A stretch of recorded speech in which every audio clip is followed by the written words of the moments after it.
दिल्ली की सरहदों पर आंदोलन कर रहे हैं। बुलाए गए समर्थन की इस सभा में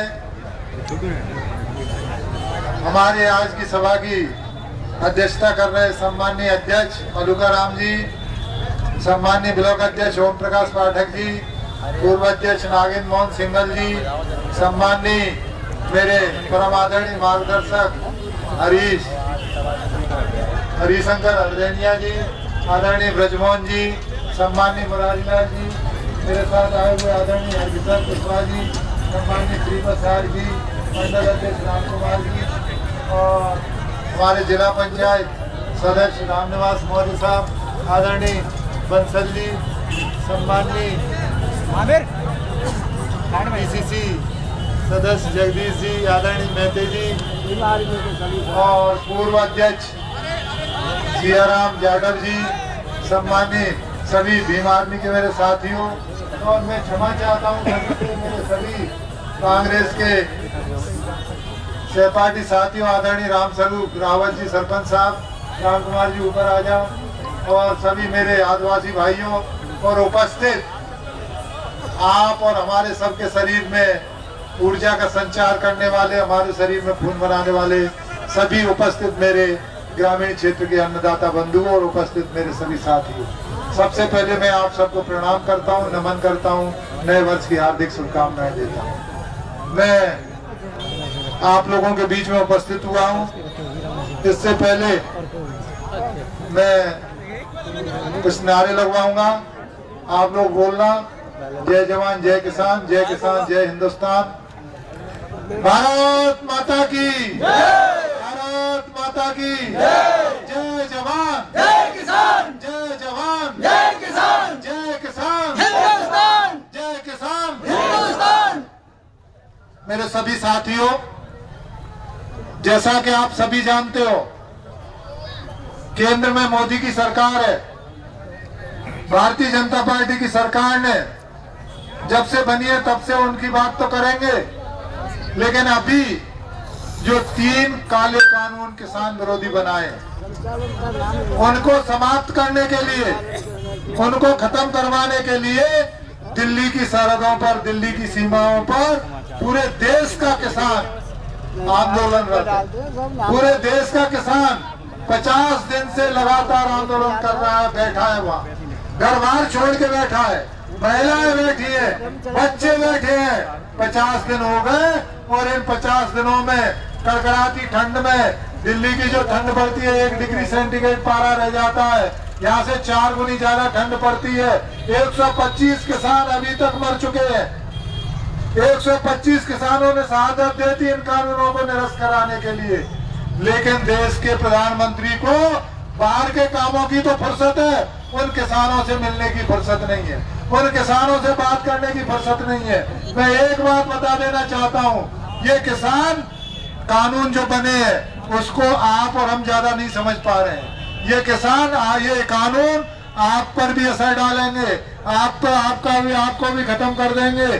जो किसान आंदोलन कर रहे हैं वो केवल अपने लिए आंदोलन नहीं कर रहे, अपने परिवार के लिए आंदोलन नहीं कर रहे, वो इस देश के हर व्यक्ति के लिए आंदोलन कर रहे हैं, देश के हर नागरिक के लिए आंदोलन कर रहे हैं, किसान के साथ साथ हर व्यापारी के लिए आंदोलन कर रहे हैं, हर उस मजदूर के लिए आंदोलन कर रहे हैं जो इसके हित में है।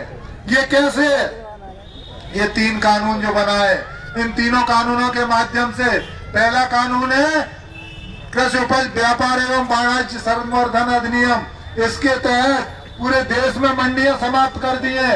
मंडियां समाप्त कैसे होंगी?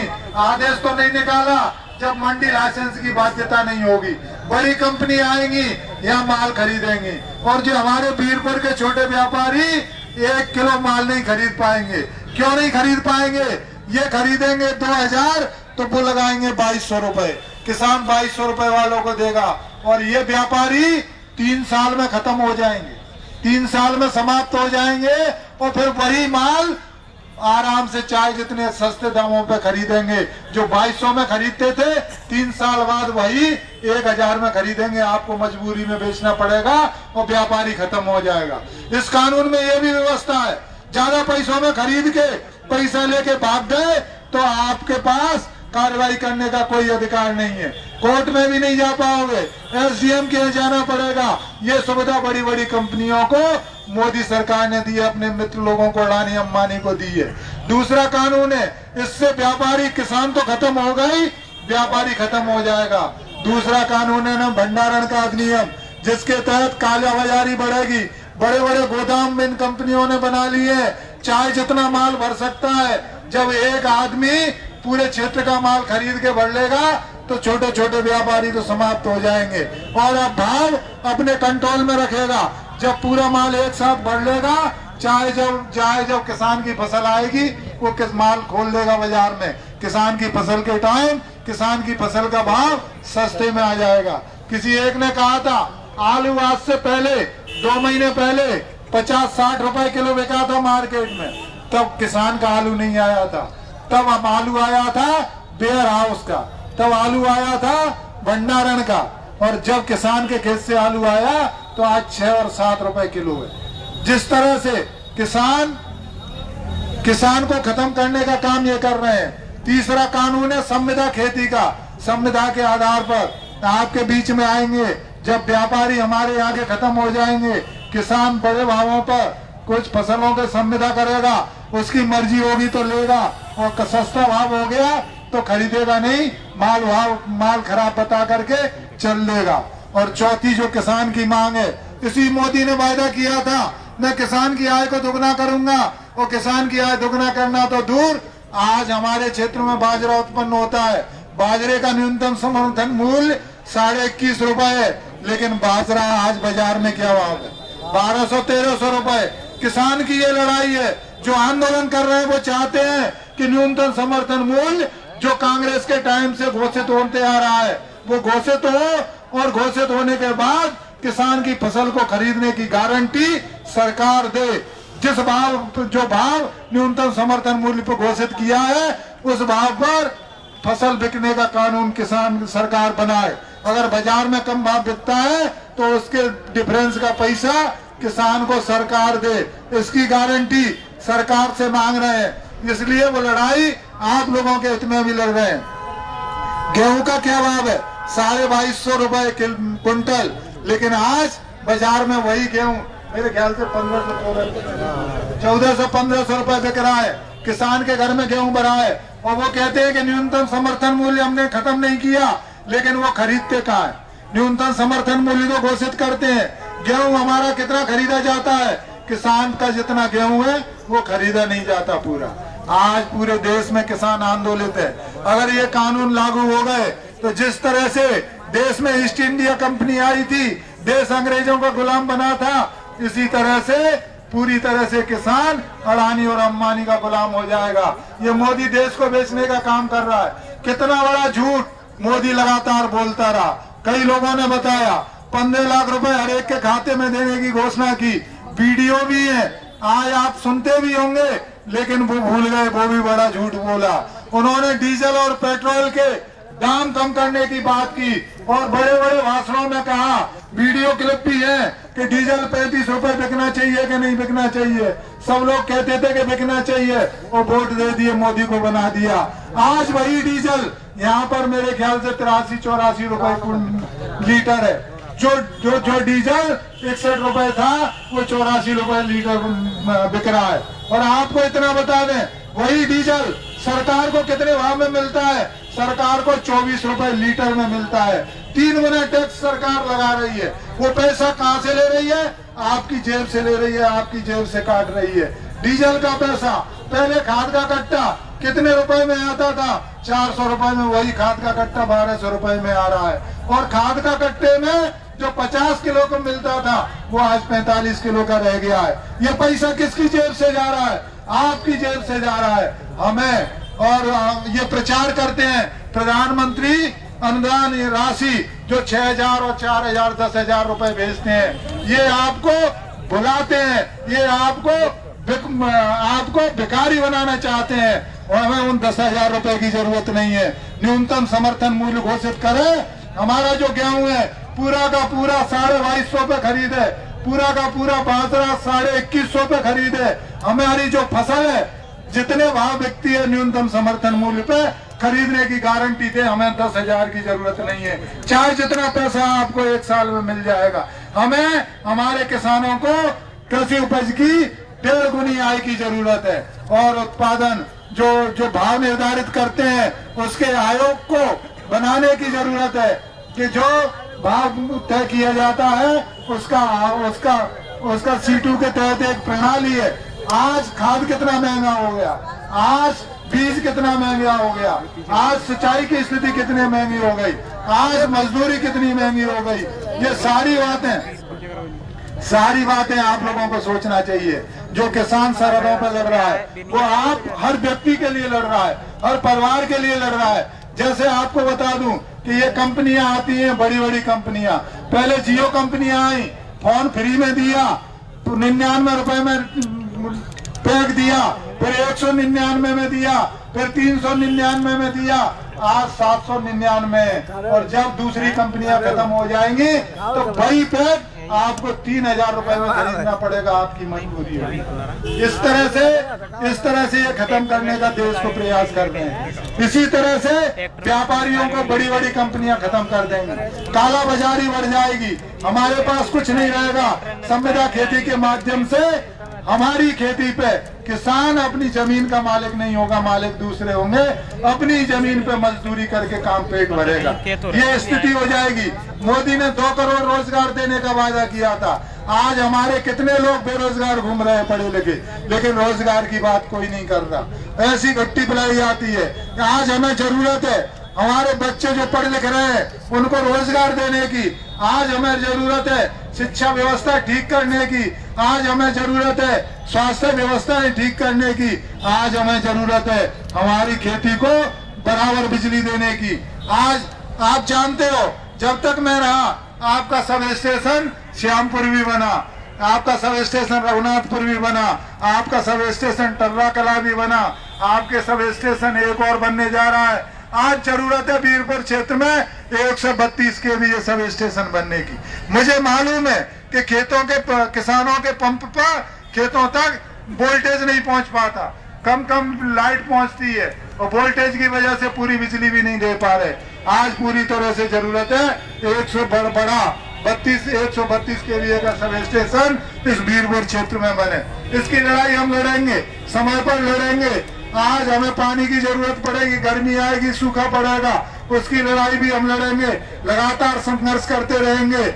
बिजली विभाग परेशान कर रहा है, फॉरेस्ट विभाग परेशान कर रहा है, राजस्व विभाग परेशान कर रहा है, इसकी जानकारी मुझे है। इसकी लड़ाई हम लगातार लड़ेंगे। लेकिन आज जरूरत है देश के उन सरहदों पर बैठे किसानों की जो 125 जान दे चुके, अपने बच्चों के सहित, परिवार के सहित 50वां दिन हो गया लगातार दिल्ली की सीमा पे बैठे हैं। लेकिन सरकार के कान पर मोदी इतना असंवेदनशील हो गया है, इतना निर्दयी हो गया है कि उसके कान पर जूं तक नहीं रेंग रही।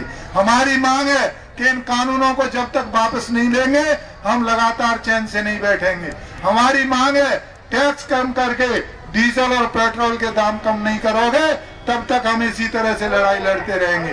पूरे देश की कांग्रेस किसानों के साथ है, आम आवाम के साथ है, बेरोजगार युवाओं के साथ है, और ये लड़ाई हम पूरी तरह से लड़के ही रहेंगे। मेरा आप सबसे निवेदन है कि आप थोड़ा सा जागृत होइए। ये कानून अकेले हरियाणा पंजाब के किसानों के खिलाफ नहीं है, ये कानून आप लोगों के भी खिलाफ है। जब ये कानून उस हर व्यक्ति के खिलाफ है जिसके पास जमीन भी नहीं है, जो व्यापार करता है। जिस दिन पूरे कानून पारित होके कंपनियों का कब्जा हो गया तो जो गेहूं 2250 में मिलता है वो ही 5,000 रुपए में खरीदना पड़ेगा हर पेट भरने वाले को। वो महती आवश्यकता है, किसान को इसका दाम नहीं मिलेगा, तो इसलिए हर व्यक्ति इससे प्रभावित होगा।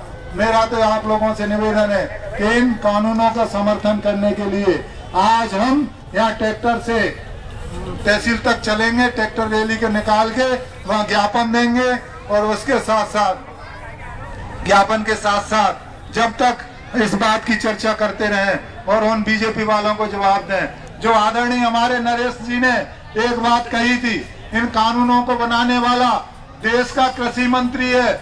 ये हमारा दुर्भाग्य है कि देश का कृषि मंत्री इस क्षेत्र का प्रतिनिधि है। कहीं न कहीं हम इस कलंक के भागीदार हैं। हमें सोचना पड़ेगा कि इस तरह के प्रतिनिधि को आए तब घेराव करना चाहिए, आए तब जवाब लेना चाहिए। आज 125 किसानों की मर गए, 125 किसानों ने शहादत दे दी, लेकिन हमारा प्रतिनिधि भी इतना असंवेदनशील निकला कि वो अपने किसानों से मिलने नहीं गया। और आपको एक बात और बता दें कि ये वहाँ चुनाव लड़ता था ग्वालियर में, एक व्यक्ति जो रात दिन इसके लिए मेहनत करता था, भाजपा का कार्यकर्ता था सिद्धू, अमरिंदर सिंह सिद्धू था एक, वो मर गया, उसके घर तक नहीं पहुंचा और उन्हें खालिस्तानी बताया जाता है। तो इस तरह से किसानों को आपस में लड़ाने का ये काम कर रहे हैं, झूठ और भ्रम फैलाने का काम ये कर रहे हैं, और ये लोगों में बहकावे का काम ये कर रहे हैं। ये आपके बीच में आएंगे, कभी कहेंगे कुछ, कभी कहेंगे कुछ, हमें किसी से आपत्ति नहीं है। आज हमें जरूरत है कि हमारे ये तीनों काले कानून समाप्त हो, लोगों को रोजगार मिले। बीजेपी के लोग आएंगे, आपके पास राम मंदिर बनेगा, चंदा मांगने आएंगे, आप चंदा दे, लेकिन चंदा देने से पहले एक जवाब जरूर ले कि इन किसानों के खिलाफ ये कानून क्यों बनाया, डीजल पेट्रोल का भाव क्यों बढ़ा, हमारे जो लोग बेरोजगार हैं इनको रोजगार क्यों नहीं दिया, जो 15 लाख का वायदा किया था वो क्यों नहीं पहुंचाए, और जो काम करने के काम वायदे किए थे वो क्यों नहीं किए, महंगाई क्यों बढ़ी, और हमारी फसलों का उचित मूल्य 1.5 गुना इनकम करने का वायदा किया था, ये क्यों नहीं की। ये नहीं करते हो तो हम सीधे पैसे राम मंदिर में लगाएंगे, वहां जाके तुम जैसे दलालों को ये पैसा नहीं देंगे। तो मेरा आपसे निवेदन है कि हम सब एक होकर के, जो भारतीय जनता पार्टी अभी तक आप लोगों पर अत्याचार करती आ रही है, जिसको आप समझ नहीं पा रहे, तो मेरा आपसे निवेदन है कि आप इसका करारा जवाब दें, और दिल्ली की लड़ाई, जो किसानों की लड़ाई किसान लड़ रहे हैं, जब तक ये कानून वापस नहीं हो पाते तब तक हम इस बात की लड़ाई लड़ते रहे। हम उन्हें पूरा समर्थन दें, जरूरत पड़ी तो हम आंदोलन करेंगे, लगातार धरने पे बैठेंगे, और 20 तारीख को कांग्रेस के प्रदेश के सभी नेता, आदरणीय कमलनाथ जी, दिग्विजय सिंह जी, अरुण यादव जी, अजय सिंह जी, सभी लोग 20 तारीख को मुरैना आ रहे हैं। मुरैना से दिल्ली की तरफ कूच करेंगे। अब मैं अपने जितने भी लोग आ सकते हैं आने का निवेदन करता हूं, आए और उस कार्यक्रम को सफल बनाएं और किसानों के सम्मान में लड़ाई लड़े।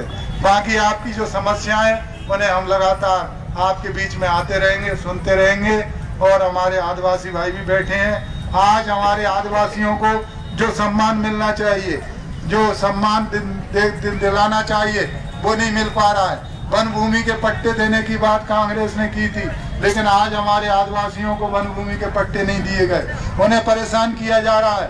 और जो राजस्व भूमि के पट्टे देने की बात थी वो तो 15 वर्षों से नहीं मिले, जब से भारतीय जनता पार्टी की सरकार आई है। तो ये सारी बातें, ये सारी परेशानियां सब लोगों को है।